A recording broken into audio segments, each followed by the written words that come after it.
girl pounds off a Matthew, son. I got 99 pounds with a distinct one. I got the rap patrol on the gap patrol. Folks that want to make sure my cask is closed. Rap critics that say he's money cash. I'm from the hood, stupid, what type of facts are those? But we grew up with it, so his apple told. To celebrate the minute you was having dope. I'm like,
drinks out all over that.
Ne razmetujo mare.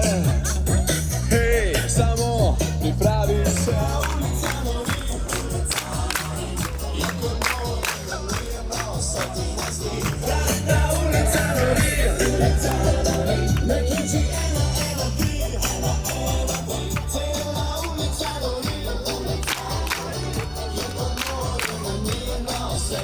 Sledi.